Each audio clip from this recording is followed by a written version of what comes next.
எங்கள் சேனலில் இது வரைக்கும் சப்ஸ்கிரைப் பண்ணாதவங்க சப்ஸ்கிரைப் பண்ணிக்கோங்க. மறக்காமல் அந்த பெல் ஐக்கானை கிளிக் பண்ணிக்கோங்க. Thank you. Hello friends, welcome to Duckins family channel. நம்ம இன்றைக்கி என்ன பார்க்க போகிறோன்னா மில்லட் அடை பார்க்க போகிறோம். அதுக்கு தேவையான பொருட்கள் என்னென்னு பார்க்கலாம். நான் ஒரு கேரட் திருவி வச்சுருக்கேன், 2 பெரிய வெங்காயம் சின்னதாக கட் பண்ணி வச்சுருக்கேன், ஒரு முள்ளங்கி சின்னதாக கட் பண்ணி வச்சுருக்கேன். இந்த மாதிரி வெந்தயக்கீரை நான் 3 கட்டு எடுத்துருக்கிறேன். சின்ன சின்னதாக கட் பண்ணிக்கலாம் வெந்தயக்கீரையை.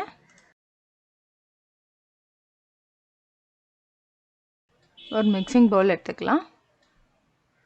ராகி மாவு 1 கப் சேர்த்துக்கிறேன். இது ராகி மாவு மட்டும் பண்ணாமல் இது கூட நான் மில்லட் மாவு எல்லாமே சேர்த்து நான் ப்ரிப்பேர் பண்ணியிருக்கேன். இந்த மில்லட் மாவில் நான் ஆல்ரெடி பிஸ்கட் கேக் எல்லாம் பண்ணியிருக்கேன். இந்த மில்லட் மாவு வச்சுட்டோம்னா ஸ்நாக்ஸும் ரெடி பண்ணிக்கலாம், நல்ல ஒரு பிரேக்ஃபாஸ்ட்டும் ரெடி பண்ணிடலாம். ராகி மாவு 1 கப் சேர்த்துருக்கேன், மில்லட் மாவு வந்து ஒரு 1/2 கப் சேர்த்துக்கிறேன். தேவையான அளவு உப்பு சேர்த்துக்கலாம்.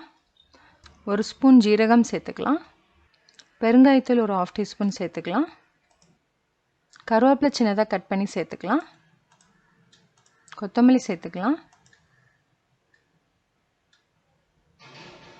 கேரட், முள்ளங்கி, வெங்காயம், வெந்தயக்கீரை எல்லாத்தையும் சேர்த்துக்கலாம். அது குழந்தைகளுக்கும் கொடுக்கறதுனால நான் அதில் பச்சை மிளகாய் சேர்த்துக்கல. காரத்துக்கு நான் வத்தல் தூள் சேர்த்துக்க போகிறேன். இஞ்சி பூண்டு பேஸ்ட் ஒரு 1/2 டீஸ்பூன் சேர்த்துக்கலாம். உங்களுக்கு காரமாக வேணுமா நீங்கள் இன்னும் கூடுதலாக காரம் சேர்த்துக்கலாம். நான் ஒரு ஸ்பூன் மட்டும் வத்தல் தூள் சேர்த்துக்கிறேன். கொஞ்சம் கொஞ்சமாக தண்ணி தொளித்து பிசைஞ்சிக்கலாம். சப்பாத்தி மாவு பதத்துக்கு நல்லா பிசைஞ்சிக்கலாம். நார்மலான இட்லி, தோசை, சப்பாத்தி இந்த மாதிரி சாப்பிட்றதுக்கு பதில் இந்த மாதிரி செஞ்சு கொடுத்திங்கன்னா கண்டிப்பாக சாப்பிடுவாங்க. டேஸ்ட் ரொம்ப நல்லாயிருக்கும். இந்த மாதிரி நல்லா சப்பாத்தி மாவு பதத்துக்கு நல்லா பிசைஞ்சாச்சு. அப்படியே ஒரு 10 நிமிஷம் ஊறட்டும். இதுக்கு சைடிஷாக பருப்பு துவையல் எப்படி பண்ணலான்றதை பார்த்துக்கலாம். 1 ஸ்பூன் எண்ணெய் சேர்த்துக்கலாம். பருப்பு ஒரு 3 ஸ்பூன் சேர்த்துருக்கேன். பாசிப்பருப்பு 2 ஸ்பூன் சேர்த்துருக்கேன்.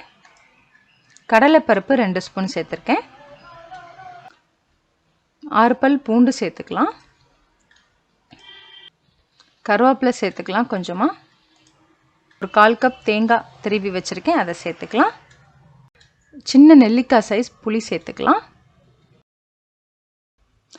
பருப்பு இந்த அளவுக்கு கலர் சேஞ்ச் ஆனதுக்கப்புறம் லாஸ்ட்டாக வத்தல் சேர்த்துக்கலாம்.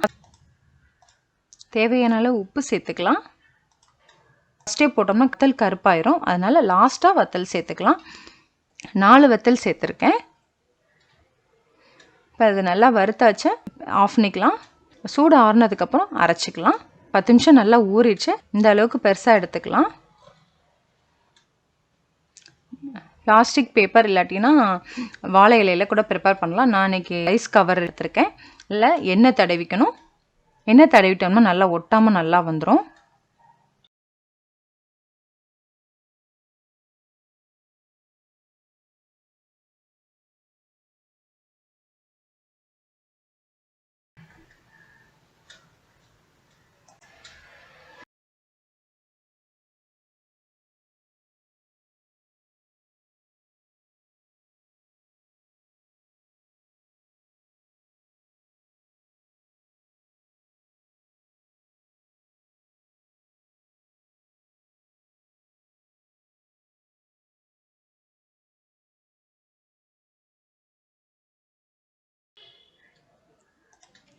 இப்போ எண்ணெய் தடவிருக்கனால ஈஸியாக நமக்கு இந்த மாதிரி எடுத்தோம்னா நல்லா ஈஸியாக கையில் நல்லா ஒட்டாமல் நல்லா வந்துடும். நல்லா கல் காஞ்சிருச்சு.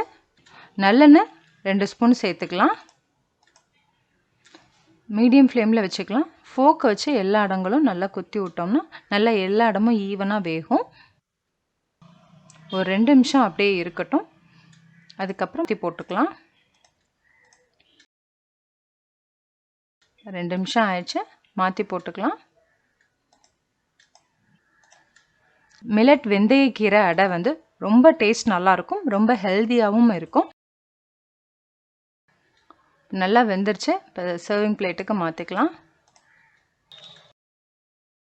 துவையல் நல்லா ஆறுனதுக்கப்புறம் அரைச்சிருக்கேன். ஒரு தடவை நல்லா அரைச்சிட்டு அதுக்கப்புறமா ஒரு 1/4 கிளாஸ் தண்ணி ஊற்றி அரைச்சிக்கலாம்.